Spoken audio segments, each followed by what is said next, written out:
Picture this, Los Alamos in the 70s, but instead of, scientists huddled over top secret nuclear projects, there's this one guy pacing the floor late at night, grappling with an entirely different kind of explosion, the birth of chaos theory. Interesting. And we're going deep into James Gleick's book, Chaos, making a new science to try to understand how this theory, revolutionized the way we think about science. Yeah. And what it means for us, today. It is fascinating how a theory about unpredictability kind of emerges from a place like Los Alamos, which is, so focused on order and precision. Right. But it shows you that even in those environments where they're striving for this, complete control, there's still this underlying element of chaos lurking beneath the surface. It really is mind-boggling. Yeah. And Gleick does such a fantastic job of breaking down these really complex concepts like the butterfly effect and strange attractors and fractals in a way that's clear and engaging. It's like he opens up this whole new way of seeing the world, like finding patterns in places you might never have even thought to look before. Exactly. So let's start with Edward Lorenz Okay. and his accidental discovery that kind of set the stage for this whole field of chaos theory. All right, so Lorenz was working on a weather simulation program back in the 60s. Okay. And he found that a tiny rounding error in his data, I love it. like something as small as using 0.506 instead of 0.506127, led to dramatically different weather predictions. Wow. So a tiny decimal point could make that much of a difference. Yeah, it might seem counterintuitive, but that's really the essence of what we call sensitive dependence on initial conditions. Okay. The idea that even the smallest change in a system's starting point can lead to vastly different outcomes. So is that where the butterfly effect comes from? Exactly. Lorenz used this really vivid analogy of a butterfly flapping its wings in Brazil, potentially causing a tornado in Texas. Such a powerful image. And it really challenges this notion that we can perfectly predict the future if we just have enough information. Right. Even with the most powerful computers we have today, there's a limit to how much we can actually predict. Right. Because some systems are just so sensitive to these tiny changes to those butterfly wings. It makes you realize that maybe we're not as in control as we like to think we are. It definitely puts things into perspective. So how did this discovery change the way that scientists viewed the world? Well, there was definitely a shift in thinking, kind of like what Thomas Kuhn described in The Structure of Scientific Revolutions. Right. Some scientists were really excited by the possibilities that chaos theory presented, while others were more reluctant to let go of the more traditional deterministic views of the world. It's like Gleick describes with those playing cards that suddenly don't make sense anymore.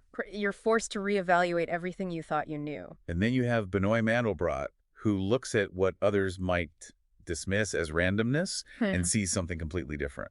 Mandelbrot was fascinated by these irregular shapes that we see all around us in nature. Coastlines, clouds, even the branching patterns of trees. He called these shapes fractals, and he recognized that they had this unique property, what we call self-similarity, at different scales. So if you zoom in on a coastline, you see the same kind of jaggedness as when you view it from a distance. I remember being completely blown away by those images of the Mandelbrot set. Oh, yeah. Even for someone who's not a mathematician. Right. They're just visually stunning. Mandelbrot really understood the power of visuals. He knew that sometimes images could convey these complex ideas better than words alone. So we have the butterfly effect showing us the limits of prediction, and then fractals revealing these hidden patterns in what seems like random shapes. Right. It's like we're starting to see the world through a completely different lens. Exactly. That's the power of chaos theory. It helps us understand that even in the unpredictable, there can be this underlying order, this interconnectedness. And now we're going to dive into another key concept from Gleick's book, Strange Attractors. Okay. And this is where things start to feel a little bit like we're entering a science fiction novel. So imagine a pendulum swinging back and forth. Okay. We can represent its motion as a point moving in what's called phase space, which is essentially like a map of all the possible states of that system. Okay. In a simple system, this point might settle into a regular, predictable pattern, like a circle. Right. But in chaotic systems, we get something much more interesting. Strange attractors. Exactly. I love that name. It yeah. sounds so mysterious. It really captures the essence of the concept. Yeah. Strange attractors are these complex, non-repeating patterns that emerge in the phase space of chaotic systems. They never quite repeat themselves, but they're not random either. Right. They're bound within a certain region drawn to this strange, intricate shape. And one of the most famous examples is the Lorenz attractor. Yes. Which incredibly looks like a butterfly. Yeah. Another butterfly. Right. It seems fitting for a theory all about chaos. It really does. The Lorenz attractor is a visual representation of what we call deterministic chaos. It shows that even in systems governed by these deterministic laws, the outcome can still be unpredictable and complex. So chaos theory isn't just about acknowledging unpredictability. It's about recognizing that even within those unpredictable systems, there are still patterns and underlying structures. Precisely. It's about finding the hidden order within the chaos. This is all incredibly fascinating. But Gleick doesn't just focus on the theory. No. He also highlights the experimental side of chaos theory and introduces us to Mitchell Feigenbaum, who made this groundbreaking discovery using a simple HP65 calculator. It's an incredible story. It is. Feigenbaum was studying the behavior of these simple nonlinear equations, and he discovered a universal constant that applies to a wide range of chaotic systems, regardless of their specific details. Wow, so like a hidden code in the fabric of reality? Exactly. It was a major breakthrough, and it suggests that even in this unpredictable world of chaos, there are still these underlying patterns, these universal laws at play. It's amazing to think that he made this discovery using just a calculator. Yeah. It shows that sometimes the simplest tools can lead to the most incredible insights. It highlights the importance of curiosity and a willingness to explore the unknown, even with limited resources. And speaking of exploring the unknown, Gleick takes us into the lab of Albert Libschaber, a physicist who brought chaos theory down to Earth literally. That's right. Okay, I'm intrigued. Tell me more about Libschaber and his work. Well, Libschaber designed this really simple experiment to study turbulent flow in liquid helium, which had long been considered one of the most complex problems in physics. And armed with these insights from chaos theory, he observed something remarkable in this simple setup. Let me guess, more butterflies. Well, not quite butterflies, but something just as significant. He observed what are called period doubling cascades, a key prediction of chaos theory in this real-world experiment. It was a stunning confirmation of the theory, showing that chaos wasn't just this mathematical concept, but a force to be reckoned with in the physical world. It sounds like Libschaber found a way to see these abstract mathematical concepts playing out right in front of him. It's a beautiful example of how theory and experiment can work together, each informing and enriching the other. And it shows that the principles of chaos theory can be observed even in the most seemingly mundane phenomena. Yeah, I'm starting to see chaos everywhere now. Me too. It's a whole new way of looking at the world. Absolutely, and I think Gleick does a brilliant job of making these complex ideas accessible to anyone. He really does. So if you're interested in exploring the hidden order within the chaos, I highly recommend checking out his book. I second that. It's a real mind bender in the best possible way. Definitely a must-read for anyone curious about the universe and how it works. So what do you say we take a quick break and then come back to dive even deeper into the world of chaos theory? Sounds good to me. I'm ready for more mind-bending insights. All right, we'll be right back after this short break. Thank you for being curious and subscribing, following, liking, rating, and reviewing our podcast episodes. Your support really helps build a vibrant Heliox community. Back to Heliox, where evidence meets empathy. It's amazing how Libschaber was able to bridge that gap between theory and real-world observation. It really does. They make you wonder what other seemingly chaotic phenomena might actually be governed by these principles of chaos theory. Absolutely. And speaking of seeing things differently, Gleick spends quite a bit of time on Mitchell Feigenbaum and his work. Ah, yes. The man with the HP65 calculator. What's so remarkable about Feigenbaum is that he wasn't focused on things like weather patterns or turbulent flow. Right. He was diving deep into the realm of pure mathematics. Yeah, Feigenbaum was fascinated by this simple equation that modeled population growth. He wanted to understand how populations change over time, and what he discovered was pretty astonishing. Okay, break it down for me. What exactly did Feigenbaum find? So imagine you have a population that's relatively stable. Okay. As you adjust certain parameters, like the birth rate, the population starts to fluctuate.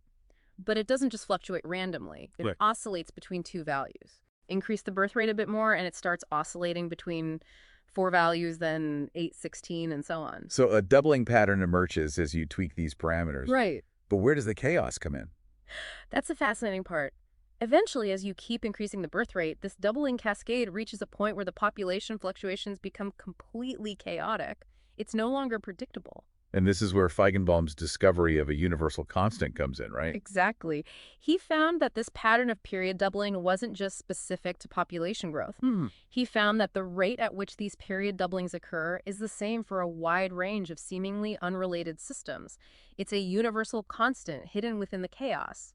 And to think he made this groundbreaking discovery using a handheld calculator. It's like there's this secret code embedded in like the fabric of reality, and Feigenbaum was able to crack it. It's a powerful concept.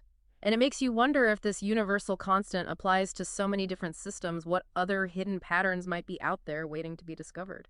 It's almost like Gleick is challenging us to become chaos theorists in our own lives, to look for those subtle connections and unexpected patterns in our own experiences. He's encouraging us to see the interconnectedness of everything, how small changes can have ripple effects far beyond what we might initially imagine. Which brings us back to that idea of the butterfly effect and the limits of prediction. Yeah. It seems like chaos theory is both empowering and humbling at the same time. Yeah. Empowering because it reveals this hidden order within the complexity, but humbling because it reminds us that we can't control everything. That's a great way to put it. It's about recognizing the limits of our knowledge while also appreciating the intricate beauty of systems that are constantly evolving and interacting. Okay, so we've covered a lot of theoretical ground here. We have. But I'm curious, how do these insights from chaos theory actually play out in the real world? I mean, besides Libjaber's experiments with turbulent flow, Right. are there other examples of chaos theory in action? There are countless examples once you start looking for them. For instance, think about the stock market.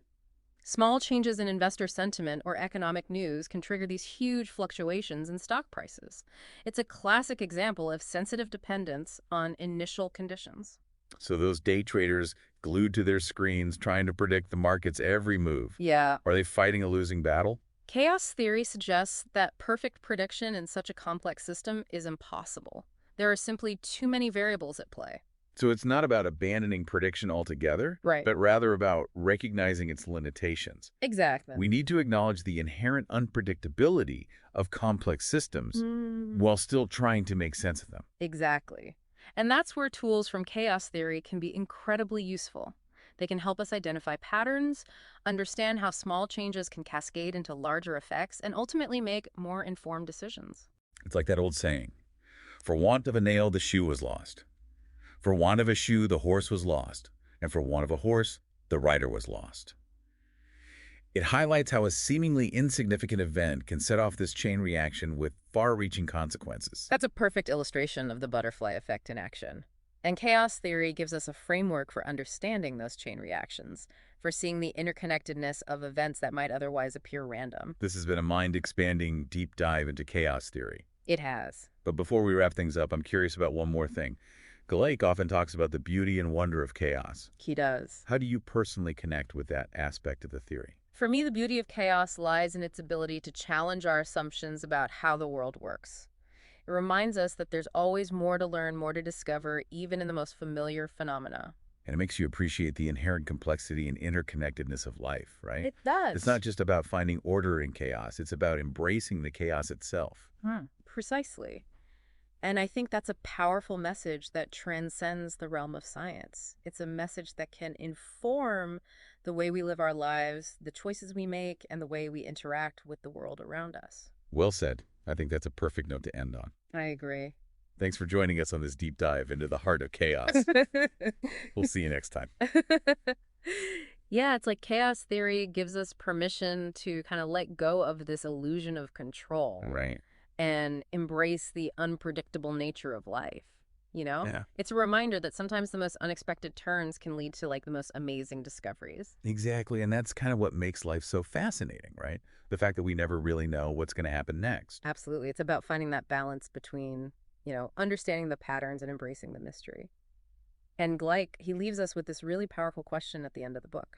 He asks, now that you've seen the world through this lens of chaos theory, what previously overlooked details in your own life might be governed by its principles? It's a question that really encourages us to kind of look inward. Yeah, to reflect on our own experiences and see if we can identify moments where small decisions or seemingly insignificant events led to these like unexpected outcomes. Yeah, it's like that time I decided to take a different route home from work one day. Mm. And I ended up meeting my best friend at this coffee shop I'd never been to before. Wow. If I just stuck to my usual routine, that chance encounter would have never happened. That's a perfect example of how sensitive dependence on initial conditions can play out in our everyday lives. Yeah, It makes you wonder how many other seemingly random events are actually interconnected yeah. in ways that we just don't fully grasp. It's almost like we're all part of this giant interconnected web Mm. of cause and effect, and our actions, no matter how small, Right. can create these ripples that extend far beyond ourselves. And chaos theory gives us this language and a framework for understanding those connections, for Yeah. seeing the hidden patterns in what might otherwise just appear to be pure randomness. So it's not just a scientific theory. It's a way of seeing the world, a way of being more mindful of the choices we make and the potential consequences they might have. It's a call to pay attention to the details, to be open to the unexpected, and to really embrace the complexity that surrounds us. I feel like our deep dive into chaos theory has opened up like a whole new world of possibilities, It has. not just in terms of scientific understanding, Right. but also in how we view our own lives Absolutely. and our place in the universe. It's been a real pleasure exploring these ideas with you. Likewise. And I hope our listeners feeling inspired to pick up Gleick's book Yeah. and dive even deeper into this fascinating world of, deterministic chaos, strange attractors, and this captivating geometry of nature. I couldn't agree more. Mm-hmm. And remember, the next time you feel overwhelmed by the complexity of life, just take a deep breath and remember, there might just be this beautiful chaotic order underlying it all. Embrace the chaos and see where it leads you. You might be surprised by what you discover. And on that note, we'll wrap up this episode of The Deep Dive. Thanks for joining us on this journey into the heart of chaos.